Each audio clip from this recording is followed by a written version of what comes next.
Yang terhormat Bapak Kapolres dan Bapak Dandim,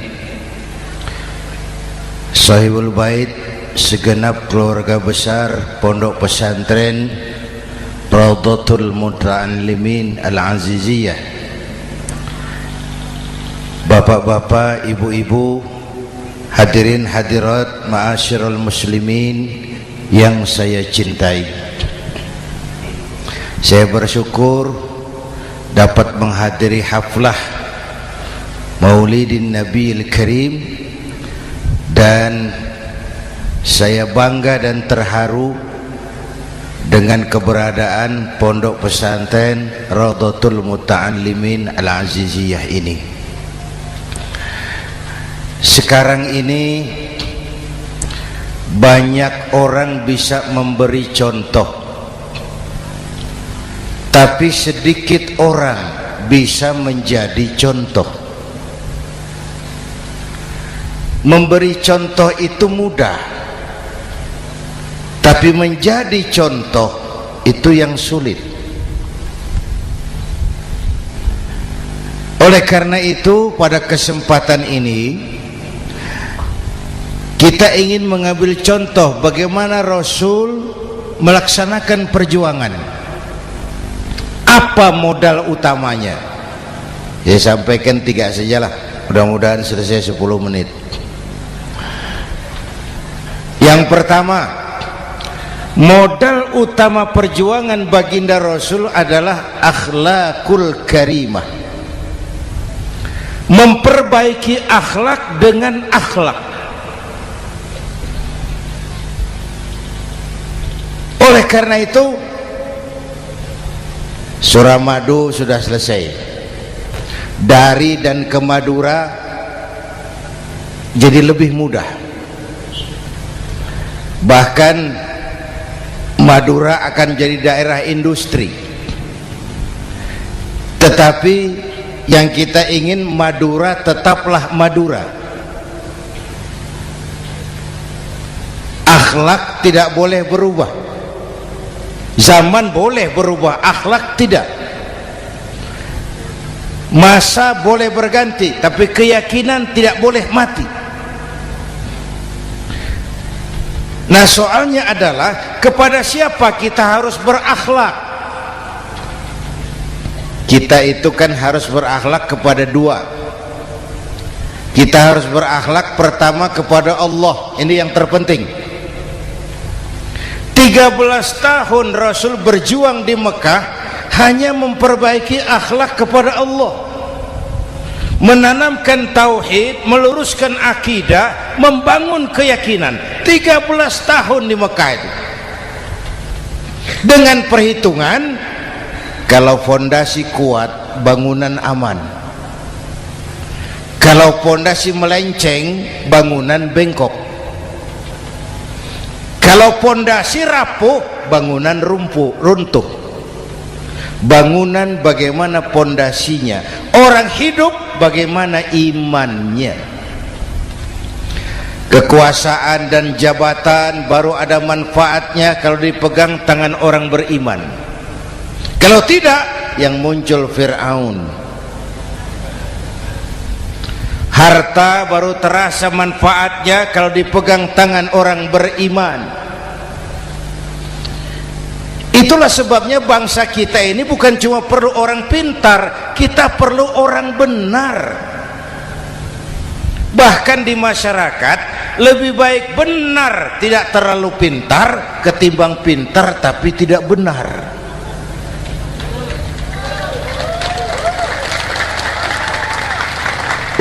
Kalau sudah pintar tidak benar, rusak rakyat itu, Pak. Disuruh ngurus beras malah nimbun beras. Ya, disuruh ngurus laut jadi bajak laut. Disuruh ngurus hukum, bikin hukum seperti pisau, tajam ke bawah, tumpul ke atas. Kalau yang kecil salah, hukum cepat-cepat ditegakkan. Yang besar salah, diam pura-pura tidak mengerti. Itu yang melukai rasa keadilan.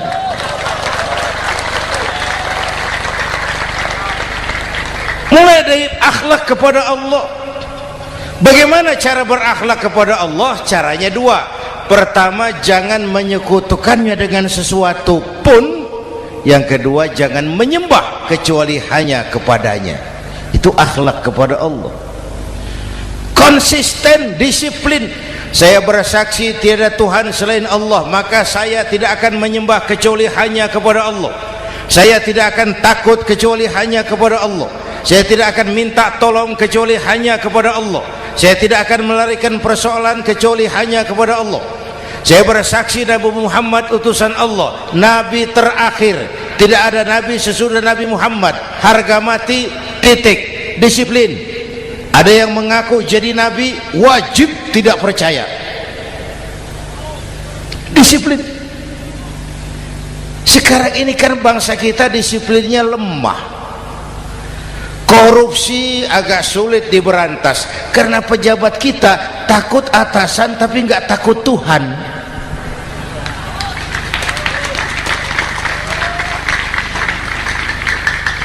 Itu sama dengan anak muda naik sepeda motor ngebut, lampu merah jalan terus, di stop sama polisi. Prit! Iya pak. Minggir. Siap.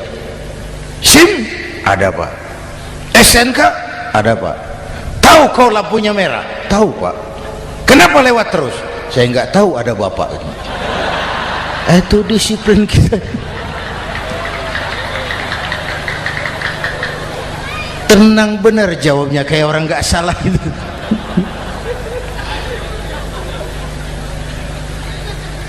Iman. Apalagi belakangan ini saya sering bilang gini pak, ini humor tapi agak tasawuf. Orang yang paling tenang hidupnya itu tukang parkir. Coba lihat tukang parkir, walaupun mobil banyak, mereknya bagus-bagus, ndak pernah sombong. Tenang ini, tenang. Nanti mobil pergi satu demi satu, habis sama sekali, dia ndak sedih. Tenang. Mobil banyak ndak sombong, mobil habis ndak sedih. Apa rahasianya? Ternyata, nih tasawufnya di sini. Tukang parkir tidak merasa memiliki, tapi merasa dititipi. Wah, itu. Siapa saja yang merasa memiliki, bersiaplah kehilangan, dan itu menyakitkan. Tapi kalau merasa dititipi, jabatan, harta, anak, istri, semua titipan, hiduplah seperti tukang parkir. Pertama, titipan tidak boleh bikin kita sombong. Dititipi kok sombong, tidak pantas ya. Pak Zainuddin titip mobil ya, silakan. Yang punya mobil pergi, saya petatang peteteng. Tidak pantas dititipi kok sombong. Ada orang dititipi jabatan oleh Allah sombong. Dititipi sombong. Ada enggak pejabat sombong? Ada. Namanya Fir'aun. Itu pejabat-pejabat sombong anak buah Fir'aun semua.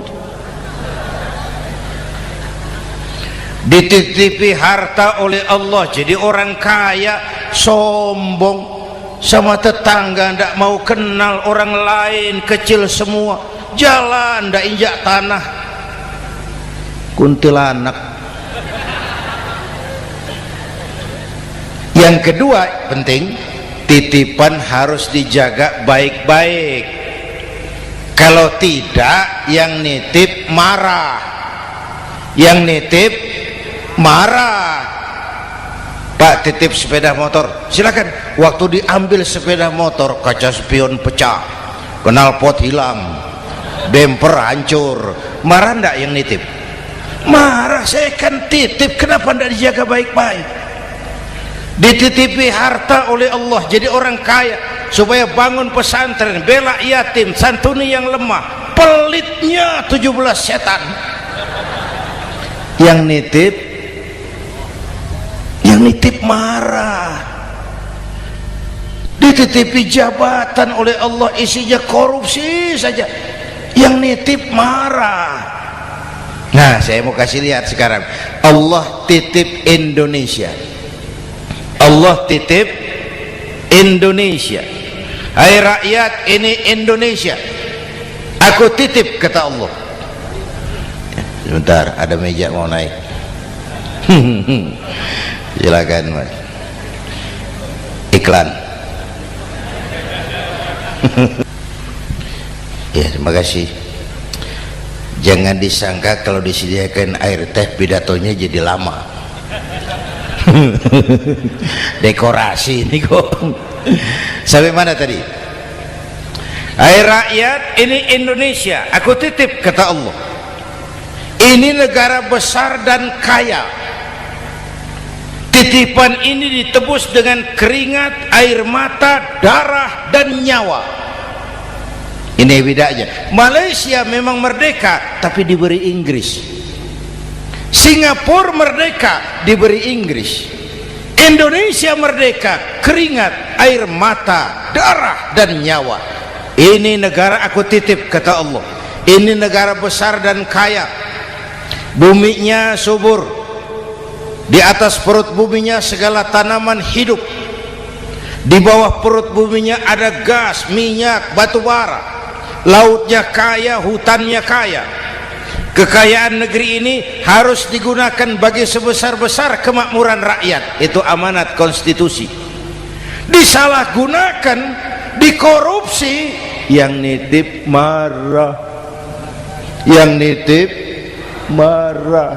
Kalau dia marah, dia suruh makhluknya yang lain negur. Siapa? Merapi.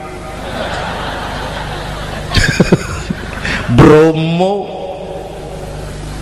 anak Krakatau, itu Merapi demo, Pak.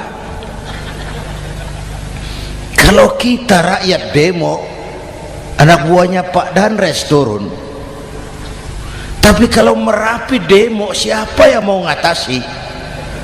Mbah Marijan. Selesai. Sekarang Mbah Marijan sudah kumpul sama Mbah Surip di alam barzah, dia sudah ketemu dia. Kata Mbah Surip, tenang Mbah Marijan, tak gendong, aman sudah. Aman sudah.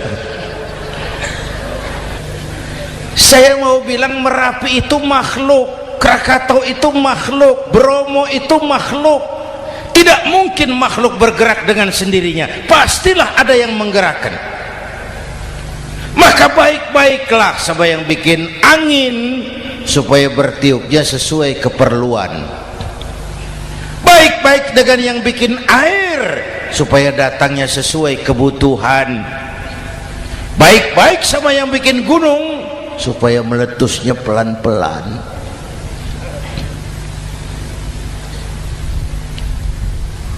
Bapak Ibu hadirin yang saya hormati, menjaga titipan. Jangan menyembah kecuali hanya kepadanya. Jangan menyekutukannya dengan sesuatu pun. Ayo, saya ngobrol kita. Bapak Ibu hadirin yang hadir di sini ini, kita ini semua hamba Allah apa bukan? Hamba Allah. Kata siapa? Kata kita.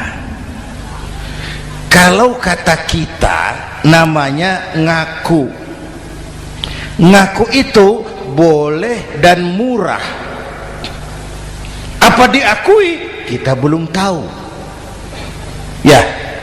Ya, kan baru kata kita itu. Dan tidak otomatis kalau kita bilang saya ini hambamu ya Allah, lalu Allah jawab iya ya. Tidak, wong itu kan kata kita. Saya hamba Allah, kata saya. Berapa banyak orang perbuatannya, ucapannya berkata saya hamba Allah, perbuatannya menyatakan dia hamba setan, hamba nafsu, hamba dunia, budak jabatan. Tidak sesuai ucapan dengan perbuatan. Jadi hamba Allah tuh nggak mudah, digojlok, diuji. Coba lihat, yang jelas diakui sebagai hamba itu baru satu yang kita peringati ini, baginda Nabi.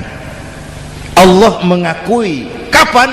Waktu menceritakan Isra dan Mi'raj. Apa yang dipakai kalimat? Subhanallazi asra bi'abdih. Maha suci Allah yang telah menjalankan hambanya. Hambanya Muhammad itu hambaku, aku jalankan dia. Allah mengakui. Kapan kalimat ini turun? Setelah Nabi digojlok, ditempa, digembleng, diuji, difitnah, dicaci maki, dilontari kotoran unta, sahabat-sahabatnya dibantai. Lolos, Muhammad betul-betul hambaku. Ayo Isra Muhammad. Subhanallazi asra bi'abdi, hambaku. Jadi kalau mau jadi hamba Allah ya diuji, digojlok, digembleng. Nah, mari kita lihat kehambaan baginda Nabi. Orang yang paling bersih hatinya Rasulullah. Orang yang paling baik akhlaknya Rasulullah. Orang yang dosanya sudah mendapat jaminan ampun Rasulullah. Tapi Rasulullah kalau sholat malam bengkak kakinya karena rajin sujud. Hati bersih, akhlak terbaik, dosa sudah diampuni. Tapi kalau sholat malam kakinya bengkak karena rajin sujud. Saya tahu di sini juga banyak yang kakinya bengkak. Cuma urusannya apa, itu urusan masing-masing.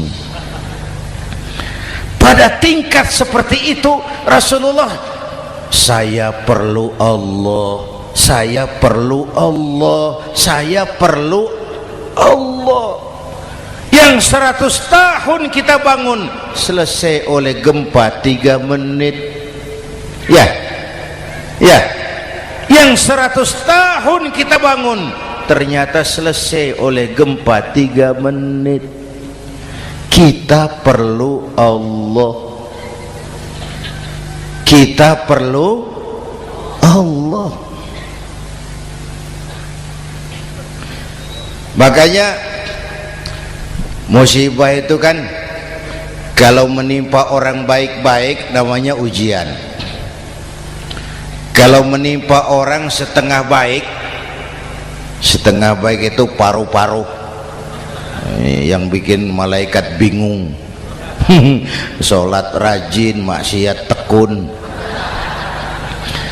baca Quran mau, fitnah orang hobi, ngaji nyolong jalan terus. Untung di sini nggak ada yang begitu. Di Jakarta banyak. Di sini insya Allah sama. Jakarta.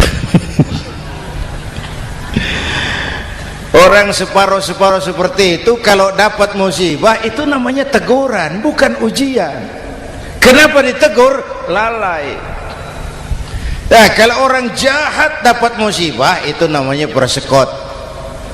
Uang muka tanda jadi. Kontannya nanti di akhirat. Kalau diuji bukan saja harus sabar tapi harus lulus.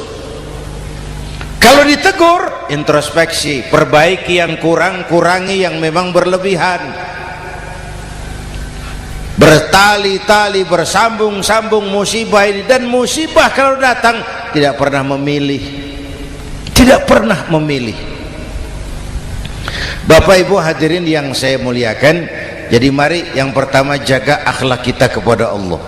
Jangan menyekutukannya dengan sesuatu pun, jangan menyembah kecuali hanya kepadanya. Sekarang kan musim entertain, orang pandai membangun pencitraan, orang pinter bikin bungkusan. Sekarang ini kiai sama dukun tipis bedanya. bener Pak, pemburu hantu pakai sorban, pakai gamis, nanti kiai pakai helm. Atribut sudah kacau sekarang ini, siapa pakai apa, siapa mau jadi apa, ndak jelas. Sementara masyarakat kita memang agak kutil, kurang teliti, cepat heran, gampang kagum. Pernah terjadi suatu saat tabrakan di jalan, keras sekali, korban jatuh berlumur darah, dikerubungi orang banyak. Datang wartawan mau ambil gambar dari dekat, sulit, banyak sekali orang ngerubung. Dia cari akal, tolong saya dikasih jalan ke dekat korban. Orang menoleh semua. Saudara siapa? Saya bapaknya korban, katanya. Dia mengaku bapaknya korban. Ya orang minggir semua, minggir, ada bapaknya korban. Orang minggir semua, dia maju ke depan korban. Sampai di depan korban pucat mukanya itu wartawan. Kenapa? Yang ketabrak anak monyet, Pak. Dia sudah ngaku bapaknya korban.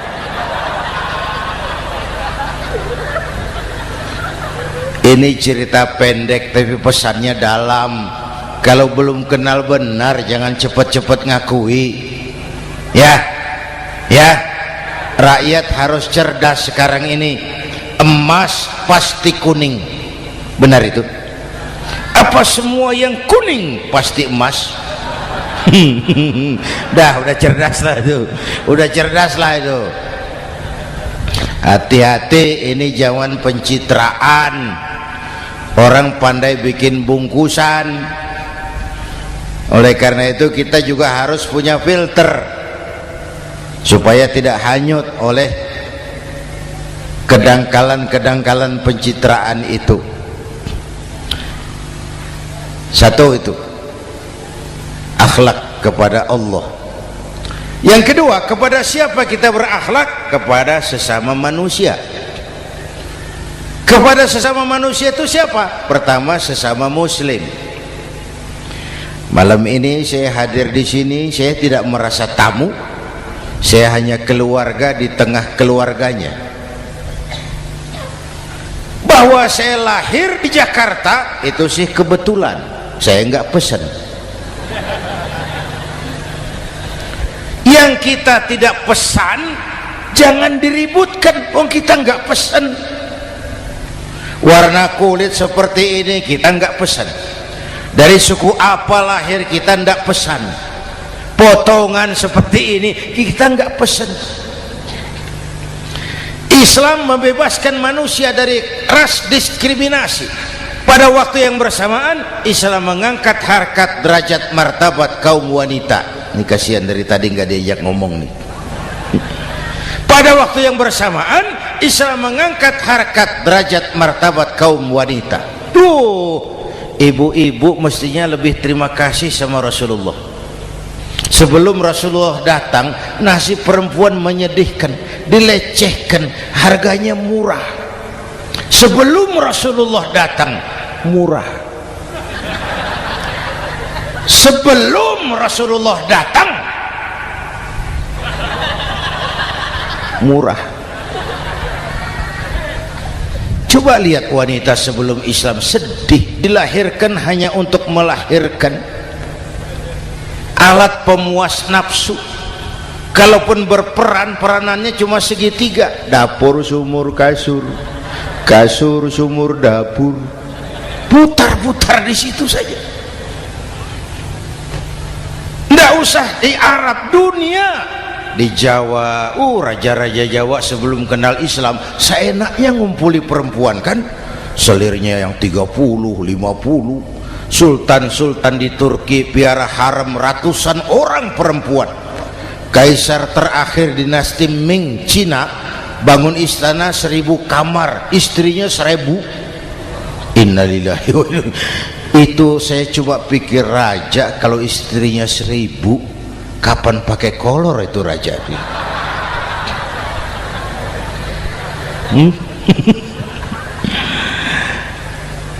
Rasulullah datang terenyuh, an-nisa imadul bilad, perempuan jangan diperlakukan begitu. perempuan tiang negara. Kalau baik perempuan baik negara, kalau rusak perempuan hancur negara. Waktu ditanya ya Rasul, siapa yang paling harus saya taati di dunia? Ibumu. Setelah itu siapa lagi? Ibumu.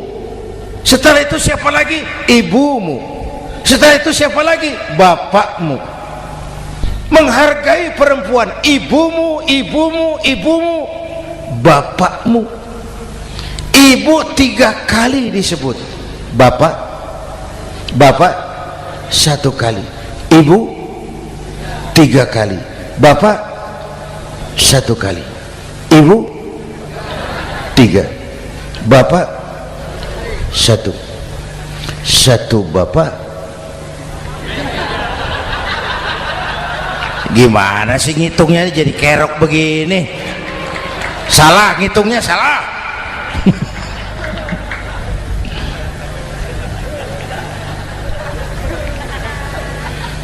Lalu dicairkan kehidupan kemasyarakatan di masjid. Masya Allah, masjid itu pendidikan demokrasi betul.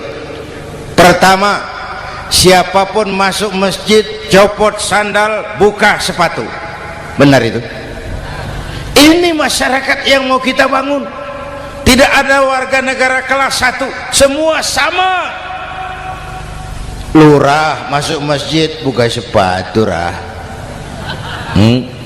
Camat masuk masjid buka sepatu, mat. Gubernur masuk masjid buka sepatu, Nur. Nikmatnya masyarakat masjid. Nikmatnya masyarakat masjid. Coba binatang saja harganya tidak sama toh. Sapi yang mahal, yang gemuk, betul? Karena harga sapi pada dagingnya. Makin gemuk sapi makin mahal harganya. Tapi ada burung perkutut lebih mahal dari sapi, padahal dagingnya sedikit, betul. Kenapa harganya lebih mahal dari sapi? Harga perkutut suaranya. Di mana harga manusia yang paling gemuk?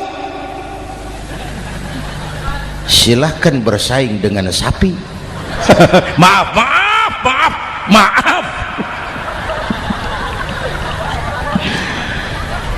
inna akramakum indallah atqakum.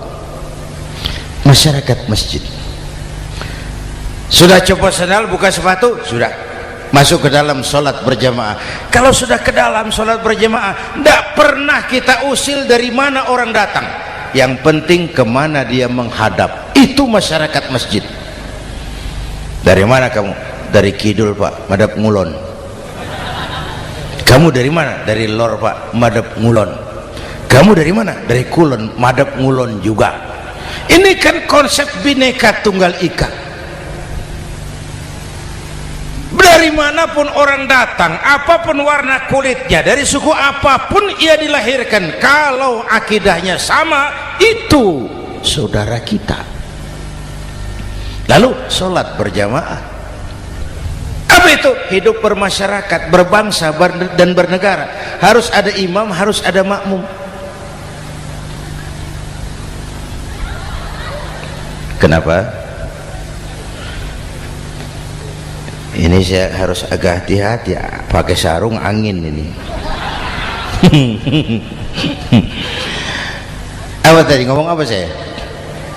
Sholat berjamaah, bermasyarakat, berbangsa dan bernegara. Ada imam, ada makmum. Siapa makmum? Kita ini rakyat. Siapa imam? Para pemimpin negara. Apa bedanya? Imam harus dipilih, makmum nggak usah. Coba baca kitab fikih yang setebal apapun, nggak ada bab pemilihan makmum. Nggak usah, makmum nggak usah dipilih. Orang buta boleh jadi makmum, orang bisu boleh jadi makmum, tukang mabuk boleh jadi makmum, tapi tidak tiap orang boleh jadi imam. Imam harus dipilih. Siapa yang jadi imam? Pertama, a'lamuhum, orang yang paling alim di kampungmu angkat jadi imam. Yang paling alim, bukan yang paling tua. Yang paling alim, tahu urusan, punya konsep, punya visi dan misi, mengerti negara ini mesti dibawa kemana, jalan keluarnya apa, angkat jadi imam. Pak, ada dua orang Pak, alimnya sama, yang mana yang dipilih? Kalau ada dua orang alimnya sama, kata Nabi, afsahuhum, yang lebih fasih lidahnya. Apa artinya fasih? Nyambung sama rakyat, tahu apa yang dimaui rakyat, nyambung. Tidak sah orang fasih bermakmum kepada imam cedal.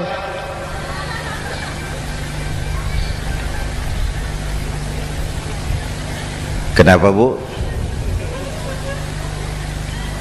Nyambung. Capek kalau punya imam gak nyambung sama makmum. Makanya kalau sudah jadi imam, pesan Nabi apa? Idza amma ahadukumun nasa falyukhaffif. Kalau kamu jadi imam, ringankan solat kamu, jangan terlalu panjang. Itu makmum tidak sama kekuatannya. Ada yang tua renta, diri saja sudah gemetar. Ada makmum yang punya darah tinggi, kalau sujud lama kepalanya sakit. Ada makmum yang sudah janji habis sholat mau terima uang. Jangan kalau sudah jadi imam di kota, sholat isya berjamaah, rakaat pertama selesai Fatihah, Yasin, bubar makmum itu. Jadi imam jangan terlalu lama, kayak Husni Mubarak tuh kelamaan jadi imam 30 tahun, rakyat capek.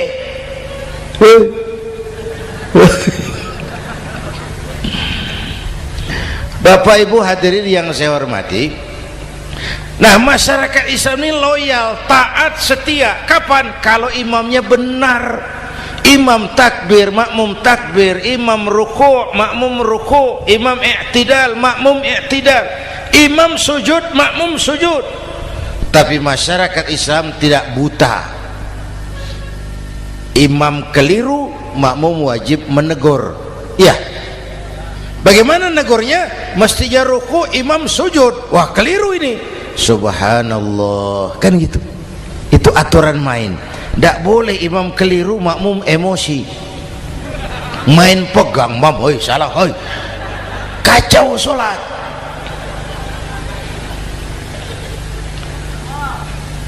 Imam buang angin, apa makmum lalu berkata, demi kesetiaan saya kepada imam, imam buang angin, saya lebih keras lagi. Goblok. Iyyaka na'budu wa iyyaka nasta'in. Sampai situ imam buang angin, minggir, tidak usah ribut. Yang di belakang satu orang maju ke depan, lanjutkan pekerjaan imam. Yang penting imam tahu diri, buang angin, minggir. Ini negara rusak karena imam sudah buang angin. Tenang aja, kayak orang nggak salah itu loh.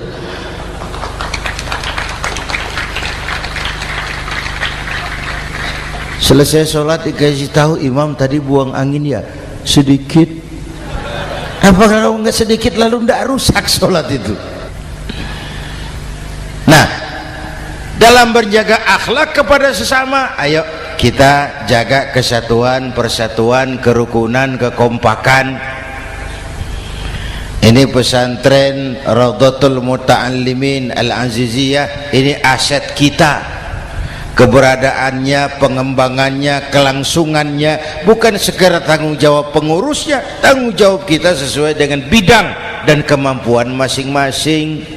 Yang punya jabatan bantu dengan wewenangnya, yang punya harta bantu dengan uangnya, yang punya tenaga bantu dengan tenaganya, yang bisa doa bantu dengan doanya, yang tidak bisa apa-apa bantu dengan diam. Diam saja lumayan loh itu membantu. Bapak Ibu hadirin yang saya hormati, saya ingat almarhum Panglima Besar Sudirman pernah bilang, kamu itu kalau mau menang harus kuat, Kalau mau kuat harus bersatu. Kalau mau bersatu, hidupkan semangat silaturahmi. Mau menang harus kuat, mau kuat harus bersatu, mau bersatu hidupkan silaturahmi. Bapak Ibu hadirin, rukun antar umat seagama. Beda pendapat boleh, marah jangan. Kalau di Jakarta kan sekarang lagi musim apa itu wahabi yang bid'ah, sedikit bid'ah itu. Saya sih bilang yang suka tahlil bagus, terusin.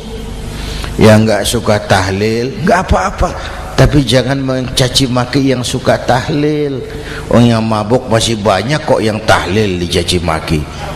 Kita ini seperti orang kurang kerjaan. Waktu guru saya Hadratul Mukarram Ki Haji Dr. Idham Khalid wafat, saya ajak orang baca Fatihah. Selesai, saya lagi duduk di belakang, seorang pengusaha nemui saya, Kiai, kenapa? Saya coba ingin kepastian. Apa? Orang yang sudah mati dibacakan Fatihah itu, apa pahalanya sampai? Saya bilang gini, Mas, kamu kalau nggak percaya mati aja dulu. Saya bacain Fatihah, tunggu di sono. Kalau nggak nyampe balik lagi nggak apa-apa.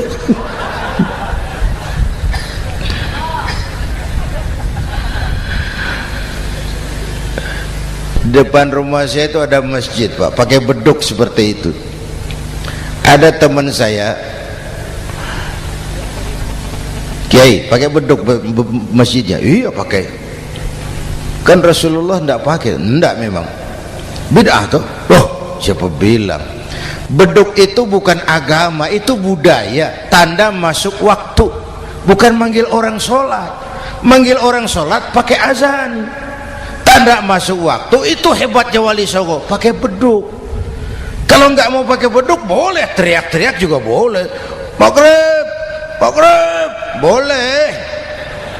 Tapi Wali Songo kan bijaksana, pakai beduk saja, sekali pukul satu desa dengar. Itu bijaksananya dakwah Wali Songo. Kalau beduk dianggap bid'ah, miskin kita. Itu budaya. Seperti sepeda motor, itu budaya. Kalau beduk dia nggak bid'ah, sepeda motor bid'ah tuh. Rasulullah nggak pakai, jual, beliin unta.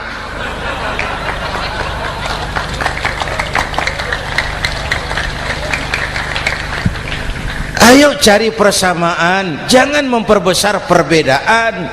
Hormati pendapat orang kalau pendapat kita juga ingin dihormati. Kasus Ahmadiyah meledak lagi di Cikesik, Banten. Lalu pendekar-pendekar HAM menganggap itu tirani, mengganggu kebebasan beragama. Dia lupa bahwa Ahmadiyah masalahnya bukan kebebasan beragama, tapi penodaan terhadap agama. Kalau kebebasan beragama sih umat Islam welcome. Orang mau Hindu, mau Buddha, mau Kristen bebas memilih agamanya masing-masing. Tapi ini kan Ahmadiyah lain, ngakunya Islam tapi ada nabi lagi sesudah Nabi Muhammad, namanya Mirza Ghulam Ahmad, asal dari India. Saudara hadirin yang saya hormati, ini yang prinsip penodaan terhadap agama. Kalau nggak ngaku Islam nggak masalah. Supaya mau aman caranya cuma dua, Ahmadiyah jadi agama sendiri, karena Malaysia sudah melarang, Brunei sudah, Rabithah Alam Islami menyatakan aliran sesat, Saudi Arabia melarang pengikut Ahmadiyah pergi bikin haji, udah dianggap non muslim. Cuma memang pemerintah kita nggak tegas. Kalau dari dulu dinyatakan dilarang, nggak akan ada lagi kasus-kasus seperti itu.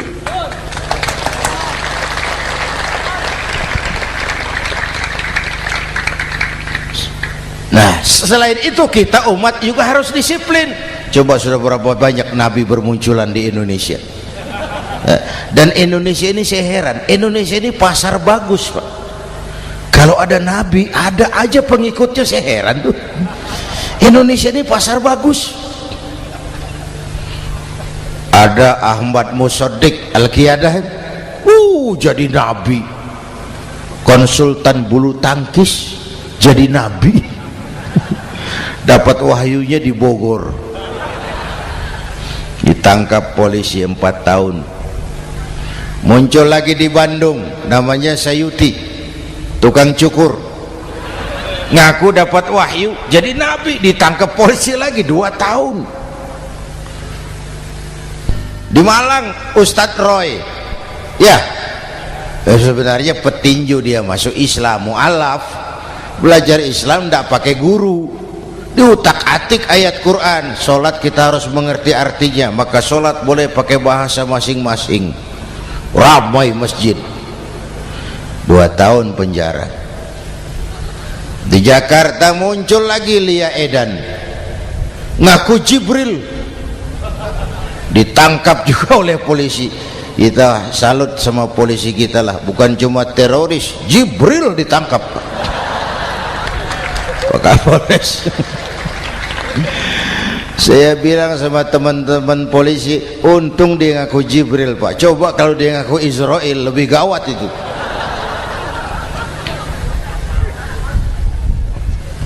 Yang parah antara Cirebon Losari, dia perbatasan Jawa Tengah Jawa Barat, pernah muncul agama baru namanya agama Jasun, agama Jawa Sunda, agama Jasun Jawa Sunda. Yang jadi nabi Tugimin. La haula wala quwata. Saya bilang ini jangan jadi nabi, jadi kiai juga nggak angker ini. Al Mukarram Bapak Kiai Tugimin, nggak enak. Yang lebih ndak enak selawatannya loh itu.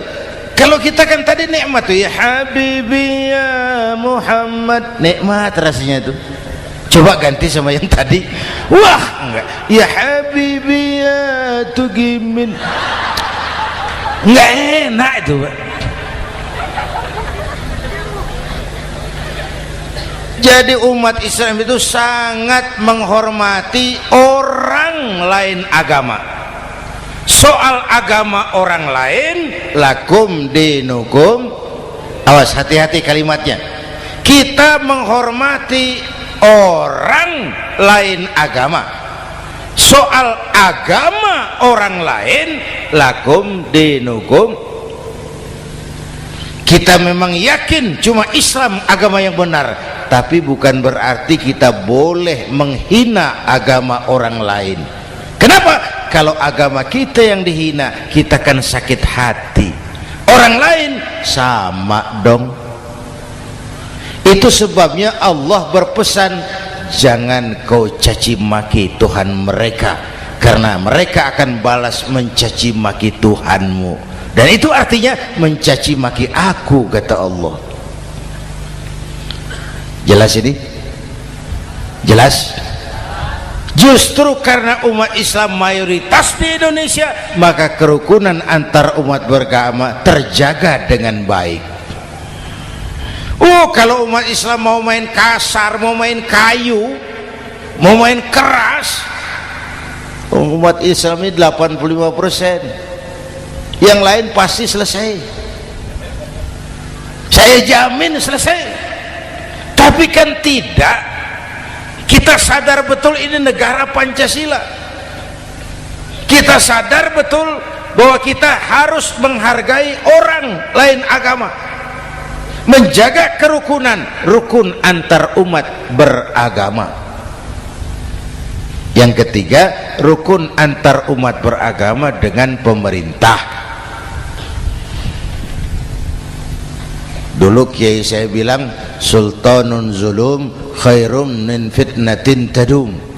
Pemerintah yang jelek pun sebenarnya masih lebih lumayan ketimbang tidak ada pemerintahan, kalau itu ukurannya.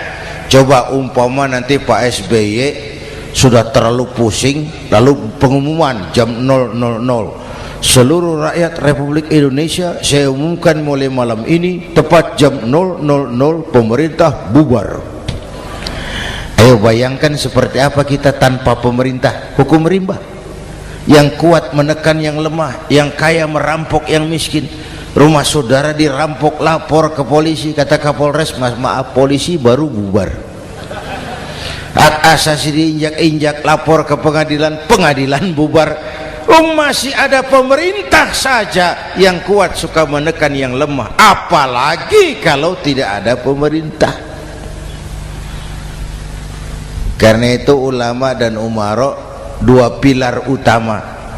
Kalau kuat keduanya, kuatlah masyarakat. Kalau rapuh keduanya, maka rapuhlah juga masyarakat. Bapak Ibu hadirin yang saya hormati, ini yang kedua, kita harus berakhlak kepada sesama. Yang ketiga, kepada siapa kita harus berakhlak? Kenapa? Iya, saya cuma lihat jam. Yang ketiga, kepada siapa kita harus berakhlak? Kita ini harus berakhlak kepada makhluk Allah yang lain di luar manusia. Kepada air kita harus berakhlak loh Pak. Saya dulu remaja ngaji fikih, kiai ngajar makruh buang air kecil di tanah yang berlubang. Saya protes, kenapa makruh kiai? Pertama, untuk kesehatan. Siapa tahu di lubang yang kau kencingi ada gas beracun. Kalau tidak kiai, kalau tidak maka artinya kau harus melindungi binatang yang ada di dalam lubang. Siapa tahu di lubang yang kamu kencingi ada semut sedang rapat membahas masalah Mesir. Apa dosanya lalu mati dikencingi? Ini namanya rahmatan li semut. Bapak Ibu hadirin yang saya hormati, ada hadis sederhana, fa iza zabahtum fa ahsinu zibhata. Kalau kamu menyembelih hewan, sembelihlah dengan cara yang terbaik. Jangan nyembelih ayam pakai pisau tumpul, itu namanya tidak berperi kebinatangan. Kepada ayam kita berakhlak, kepada pohon kita berakhlak, kepada air kita berakhlak. Kenapa sekarang alam tidak seramah dulu? Karena kita juga tidak ramah kepada alam. Kenapa sering terjadi banjir? Karena tempat air kita kurangi. Dia bingung mau ke mana. Air nggak punya tempat, akhirnya masuk ke rumah kita juga, masuk dalam zoharul fasadu wal fil barri wal bahri bima kasabat aydin nas, karena kita tidak berakhlak kepada lingkungan. Bapak Ibu hadirin yang saya hormati, jadi itu yang pertama, modal utama perjuangannya akhlakul karimah. Mau sukses, utamakan akhlak. Industrialisasi boleh terjadi di Madura, jalan berhotmik licin, oke, listrik masuk desa, alhamdulillah, tapi akhlak jangan berubah, akidah jangan goyah.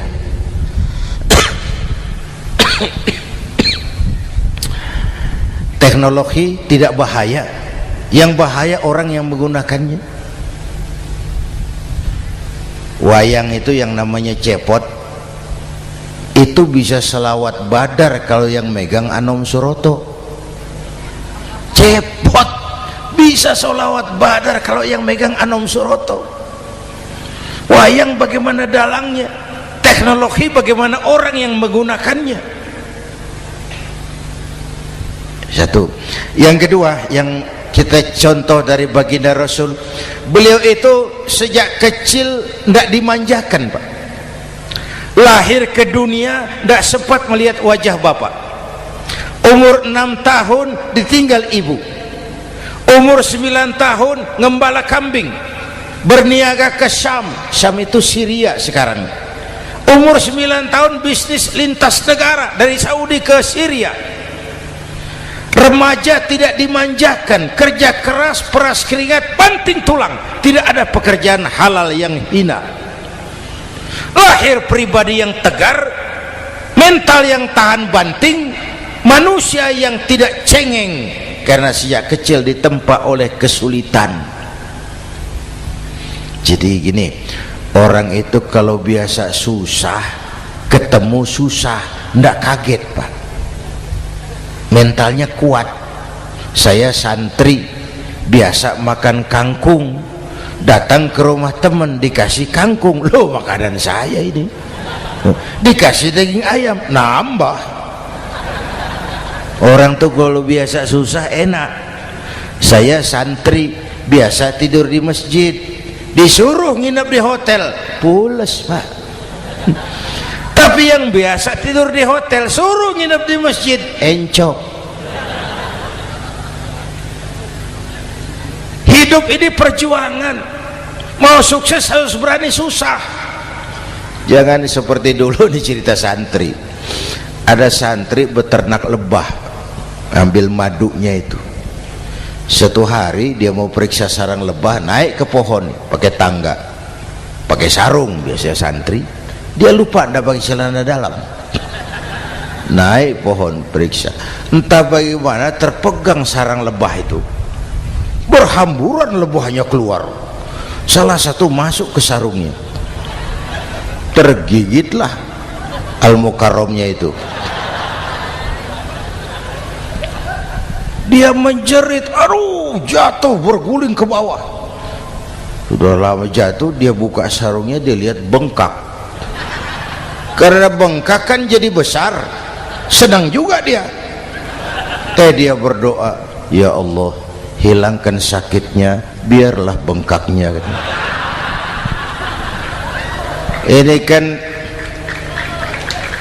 Ini doa orang nggak konsekuen.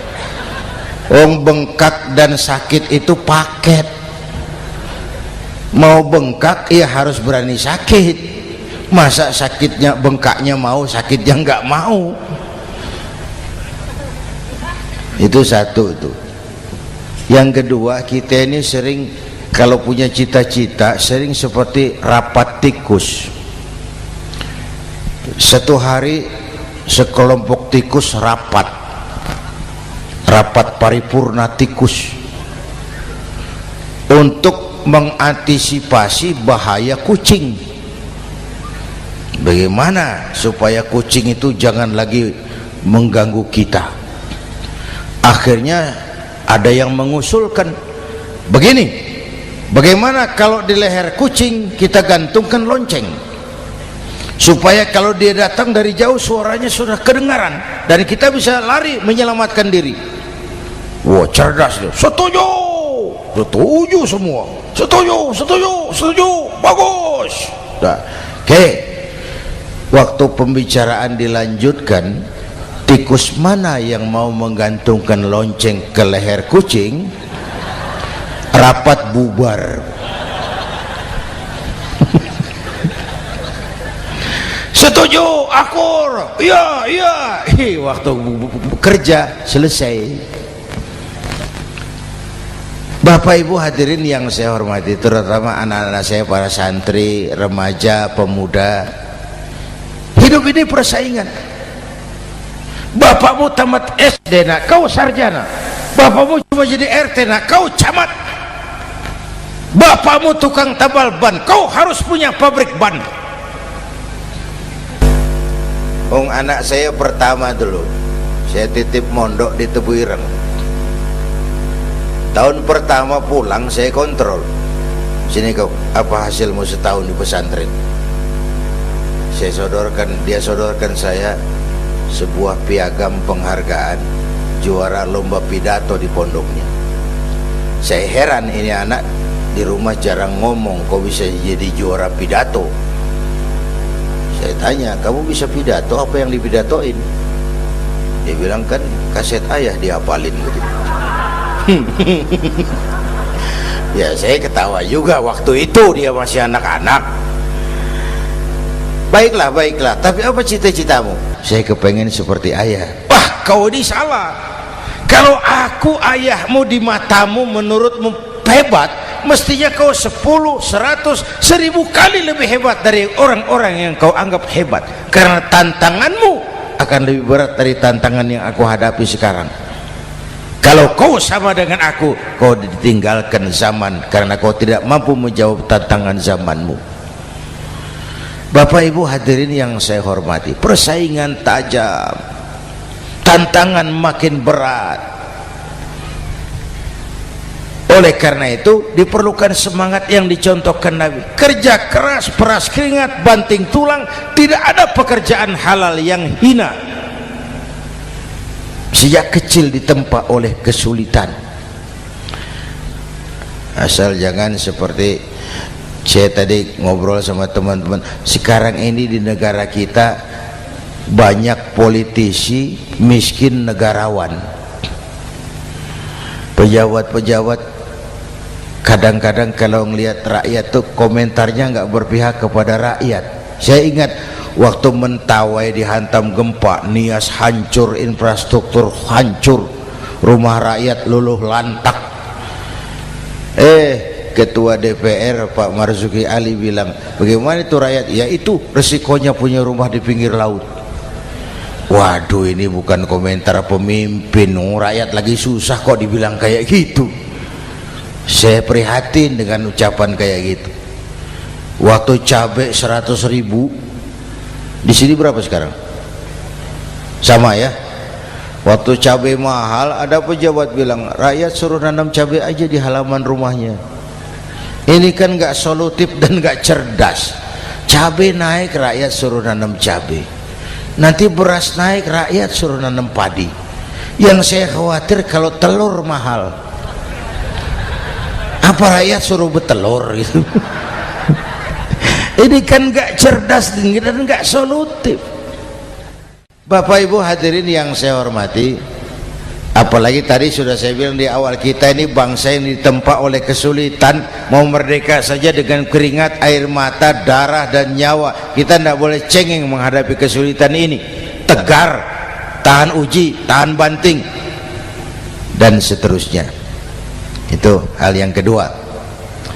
Yang ketiga, terakhir, Rasulullah itu sosok yang ibadahnya luar biasa. Tadi sudah saya jelaskan sebagian. Ibadahnya luar biasa. Ayo kita bantu keamanan negeri kita ini. Dengan apa? Istighfar. Wa ma kana Allahu mu'adzibahum wa hum yastaghfirun. Allah tidak akan turunkan bencana selagi di tengah mereka masih banyak orang-orang yang istighfar. Rasulullah yang dosanya sudah diampuni sehari 100 kali istighfar. Ayo kita ngobrol ini. Pak, saya ini Zainuddin ini, kalau mengharap masuk surga dengan amal yang saya kerjakan sendiri, rasa-rasanya tipis harapan. Bener. Sholat saya berapa banyak saya tahu, sedekah saya berapa duit saya tahu, dosa saya berapa banyak saya tahu. Lalu saya baca sejarah, Nabi Adam dosanya 1, makan buah khuldi, dikeluarkan dari surga. Nabi Adam dosanya 1, dikeluarin. Kita dosanya banyak, kepengen masuk. Ini nggak nyambung ini. Nabi Adam dosanya 1, dikeluarin dari surga. Kita dosanya banyak, kepengen masuk. Nggak nyambung. Apa yang bikin saya besar hati? Apa yang bikin saya optimis? Ada 2, Pak.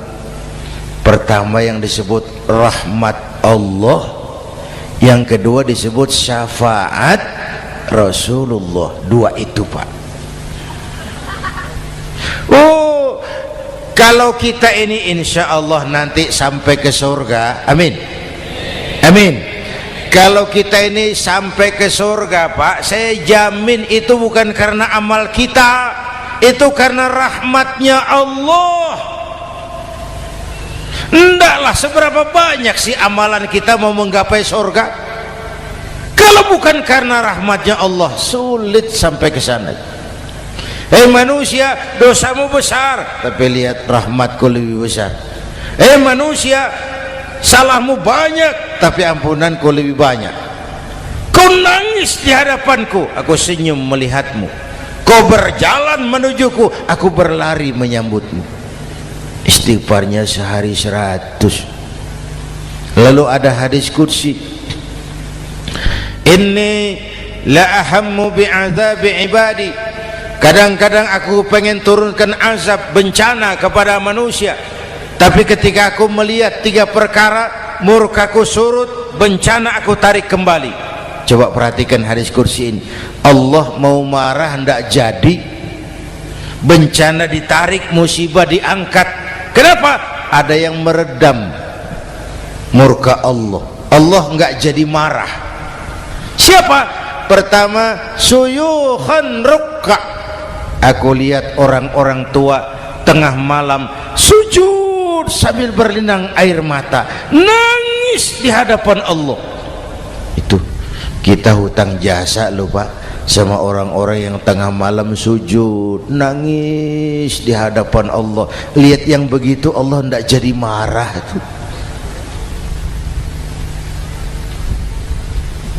Saya tahu nih bapak-bapak nih, ibu-ibu kan suaminya sering bangun tengah malam ya Bu,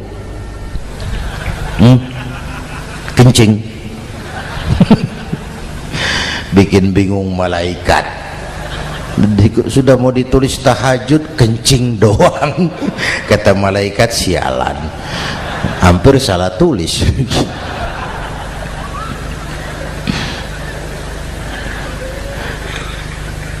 Aku lihat orang tua tengah malam sujud sambil berlinang air mata. Lalu aku lihat bayi-bayi tanpa dosa masih menyusu, sibyanan rudda. Bayi-bayi tanpa dosa masih menyusu, suci bersih, belum ternoda. Wa bahaiman rutta. Dan aku lihat binatang ternak melata mencari makan, kambing mudah cari rumput, alam terjaga keasriannya. Bagaimana bencana enggak mau nambah? Kita mengamalkan hadisnya juga terbalik. Yang diminta itu orang tua tengah malam sujud, bayi tanpa dosa nyusu. Sekarang bayi tanpa dosa dibuang ke tempat sampah gara-gara orang tua tengah malam nyusu. Terbalik namanya. Yang diminta itu orang tua tengah malam sujud, bayi tanpa dosa nyusu. Ini bayi tanpa dosa dibuang ke tempat sampah gara-gara orang tua tengah malam.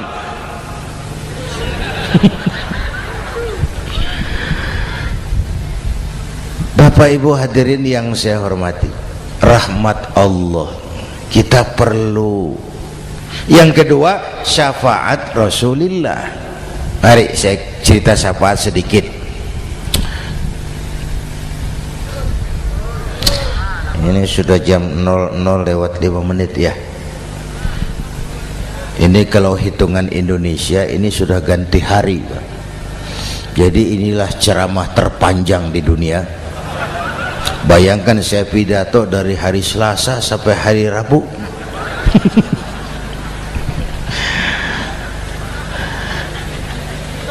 Syafaat agak saya singkat ceritanya.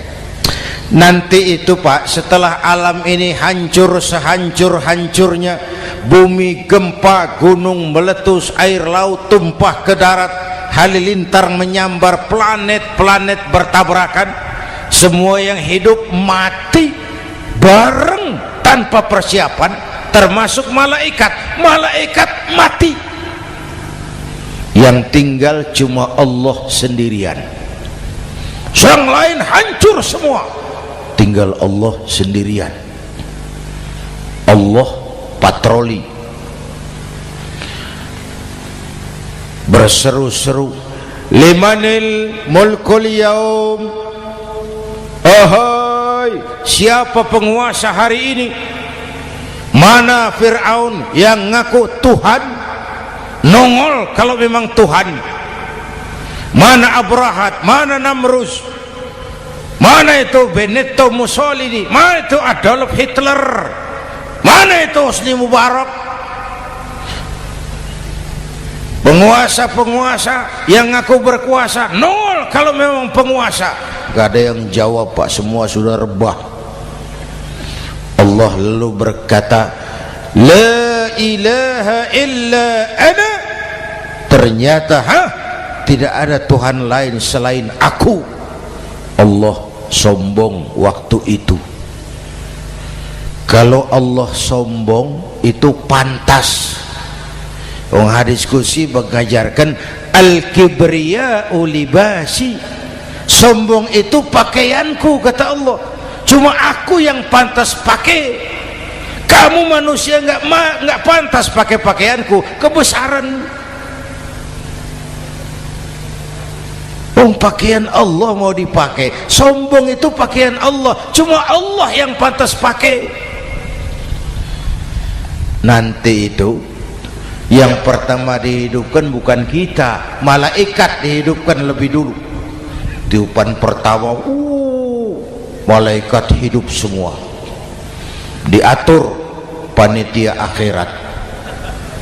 Yang nyambut tamu siapa, yang pimpin marawis siapa. Malik siap, sediakan neraka.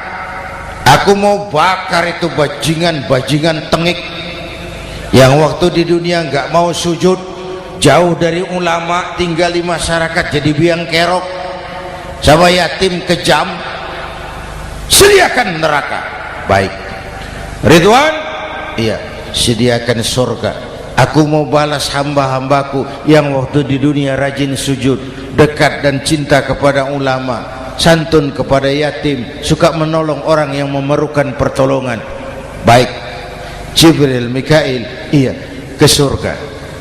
Untuk apa ya Rabb? Ambil kendaraan bernama Buraq, turun ke alam, cari di mana kubur kekasihku Muhammad, bangunkan dari kuburnya, bawa ke surga. Turun Jibril dan Mikail, cari kubur Nabi. Wong alam sudah hancur-hancuran, jangan cari kuburan, cari bangkalan aja nggak ketemu. Bingung dua-dua. Jibril, sebelah mana kubur Nabi? Nggak tahu Mikail. Lalu dua-duanya sujud mohon pertolongan Allah. Dengan izin Allah terbuka kubur Nabi. Allahumma sholli alaihi wa ala alihi. Bangun dari tidur seperti orang bangun dari kubur seperti orang bangun tidur. Nabi mengusap mata, menoleh ke kanan Jibril, menoleh ke kiri Mikail. Lalu tanya, ayu yaumin hadza ya Jibril? Ini hari apa Jibril? Ini hari apa? Hadza ma wa'ada ar-Rahman. Ini hari yang dijanjikan Allah Muhammad. Ini kiamat. Kiamat Jibril? Kiamat. Jibril, kalau memang ini hari kiamat, aina ummati? Umat saya mana Jibril? Umat saya mana? Allah Karim. Belum pernah saya lihat di dunia ada satu pemimpin yang begini besar cintanya kepada umatnya seperti baginda Rasul. Dari dunia sampai akhirat beliau cinta kita. Dari dunia sampai akhirat beliau bela kita. Bangun dari kubur, tahu hari sudah kiamat, yang pertama ditanya, aina ummati? Umat saya mana Jibril? Kita yang ditanya. Kalau saya yang pertama dibangkitkan dari kubur, lain pertanyaannya. Ini hari apa Jibril? Kiamat Zainuddin. Oh, bini saya mana Jibril? Nabi enggak tanya Khadijah wala Fatimah wala Aisyah, aina ummati? Umat saya mana Jibril? Umatmu? Iya, kau manusia pertama yang dibangunkan dari kubur. Yang lain masih dikubur. Oh. Lalu kita ke surga Muhammad. Perintah Allah, perintah Allah. Sampai di surga seperti orang tidak betah Nabi itu, resah, gelisah, mondar mandir, mukanya murung. Yang punya surga kan negur, Muhammad, labbaik ya Rabb. Tidak enak di surga ya? Enak. Kok kamu seperti orang nggak kerasan gitu, resah, gelisah? Kenapa? Saya teringat umat saya ya Allah. Umat saya bagaimana nasibnya? Iya, saya sudah enak di DPR. Salah. Saya sudah enak di surga, gaji cukup, kursi empuk, dapat mobil dinas. Lah, umat saya yang waktu kampanye kepanasan itu gimana nasibnya?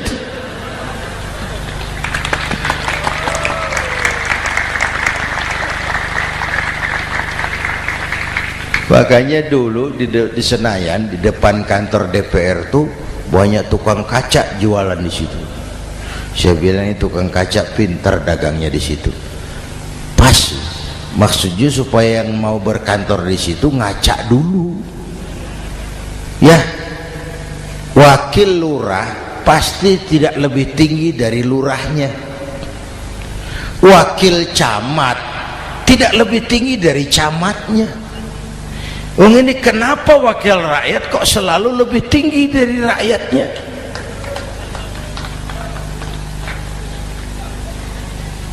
Kan yang memberikan mandat kita rakyat. Kemerdekaan bertujuan mengantarkan rakyat ke gerbang kesejahteraan. Lalu rakyat mempercayai tugas itu kepada pemerintah dan wakilnya di DPR. Saya percayakan kamu mengantarkan rakyat ke gerbang kesejahteraan. Itu amanat Undang-Undang Dasar. Biasanya yang diantarkan sampainya lebih dulu biasanya. Yang diantar sampai lebih dulu, yang mengantar nyusul, namanya ngantar belakangan.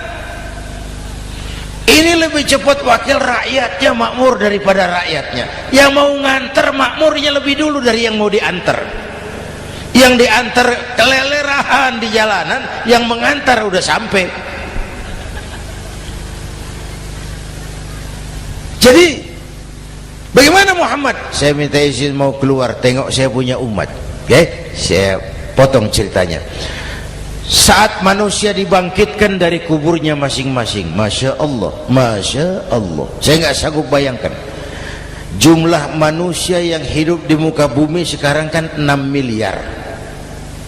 Cina berdua, India 2,5 miliar. Cina 1,5 miliar, India 1 miliar rakyatnya. Berdua sudah 2,5 miliar. Itu kalau kencing bareng banjir besar. Bayangkan manusia dari awal sampai akhir berapa puluh miliar kumpul di padang mahsyar. Subhanallah.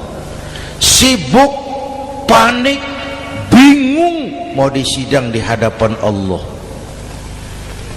Sebagian kumpul di pojokan berunding, kita mau disidangi. Terus ayolah kita cari bantuan. Kemana? Adnan Buyung. Begini. Kita ini kan anak cucu Nabi Adam. Pantas dong kita minta tolong sama beliau. Yuk, setuju. Berangkat cari Nabi Adam. Ya Adam, anta abal bashar. Adam, tuan datuknya manusia. Kami cucu kamu, anak turunan kamu mau disidang. Tolong kami Adam, tolong. Kata Nabi Adam, Quraisy mas, rombongan Jawa aku naik mumet lagi sama Nabi Nuh saja. Nuh bilang tidak bisa, saya juga punya masalah, pernah minta obat ditenggelamkan. Ibrahim barangkali. Semua Nabi hand up, angkat tangan. Dikala itu yauma la yanfa'u malun wala banun, di mana harta tidak ada lagi artinya, anak-anak tak jadi beban, tiap orang sibuk dengan urusannya sendiri-sendiri. Saat itu ada satu pemimpin, Allahumma salli alaihi wa ala alihi, diizinkan Allah. Dikala semua nabi yang lain angkat tangan hand up, beliau malah ummati ana laha, ta'ali ummati, umatku sini, umatku sini. Beliau memanggil umatnya. Yang bagaimana yang dipanggil? Ada hadis, inna ummati yatuna yaumal qiyamah ghurran muhajjalin min atharil wudu. Umatku besok di akhirat datang menghadap Allah dengan muka bersinar-sinar karena sering wudu. Sering wudu kan sering sujud. Masa cuma wudu tapi enggak sujud? Itu nanti ndak usah mengaku Rasul yang panggil, sini umatku. Tapi kalau muka enggak pernah wudu, enggak pernah sujud, merangkak di depan Nabi, saya umatmu ya Rasul. Kata Nabi, umat saya enggak ada yang kumal gini. Dikala itu beliau berkenan memberikan syafaat. Syafaat itu saudara-saudara, saya pakai sarung, sobek sedikit, syafaat itu nambeli itu loh. Sholat saya kurang sedikit, sedekah saya campur riak sedikit, puasa saya tidak ikhlas sedikit, ditutup dengan syafaat. Saya mau dagang, perlu modal 20 juta, saya punya uang 15 juta, yang 5 juta syafaat. Jadi harus ada modal. Kalau sholat tidak pernah, sedekah tidak pernah, lalu syafaatnya dari mana? Yang dapat tambelan itu yang punya sarung bolong, punya sarung sobek, ditambal dengan syafaat. Lah kalau tidak ada sarung, apa yang mau ditambal? Ya. Nah, mudah-mudahan kita semua mendapat rahmat Allah dan mendapat syafaatnya Rasulullah Shallallahu Alaihi Wasallam. Bapak Ibu hadirin, sudah 7:30 lewat 4 jam. Saya pun kangen, tapi hari sudah larut. Insya Allah lain kesempatan kita jumpa lagi.